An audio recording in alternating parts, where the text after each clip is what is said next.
ചേന വെച്ചിട്ട് ഒരു എള്ളുകായി ഉണ്ടാക്കുന്നതാണ് എന്ന് പറയണത് കേട്ടോ. ചേന ചെറുതായിട്ട് ക്യൂബായിട്ട് നുറുക്കിയെടുക്കുക.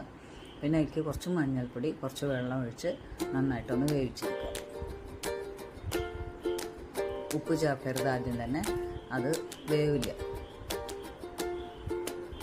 ഒരു 2 വിസിൽ വന്നു കഴിഞ്ഞാൽ നമുക്കത് ഓഫ് ചെയ്യാം. അപ്പോഴേക്കും ചേന വെന്തുണ്ടാവും.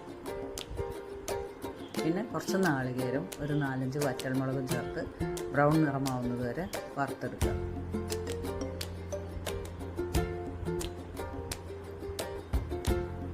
ഇനി നമുക്ക് ചേന വെന്തോ നോക്കാം.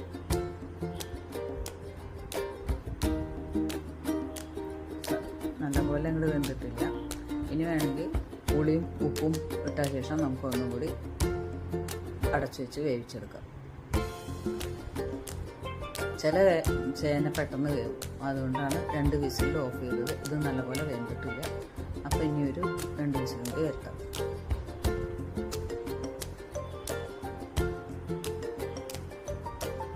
അപ്പോൾ അത് അത്യാവശ്യം വെന്തിട്ടുണ്ട്.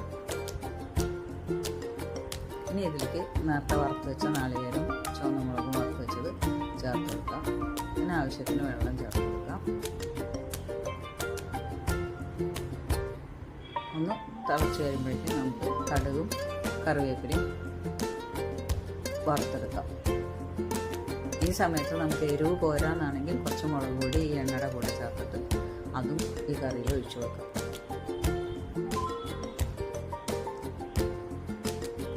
വെറൈറ്റി ഇഷ്ടപ്പെടുന്നവർക്ക് പറ്റുന്ന ഒരു കറിയാണ്. എല്ലാവരും ഒന്ന് ഉണ്ടാക്കി നോക്കുക. ഇഷ്ടപ്പെട്ട എല്ലാവരും സബ്സ്ക്രൈബ് ചെയ്യണം, ലൈക്ക് ചെയ്യണം, ഷെയർ ചെയ്യണം. കമൻറ്റ് എന്തെങ്കിലും ഉണ്ടെങ്കിൽ അതും അറിയിക്കണം. അപ്പോൾ അത്രയേ ഉള്ളൂ. എല്ലാവർക്കും താങ്ക് യു.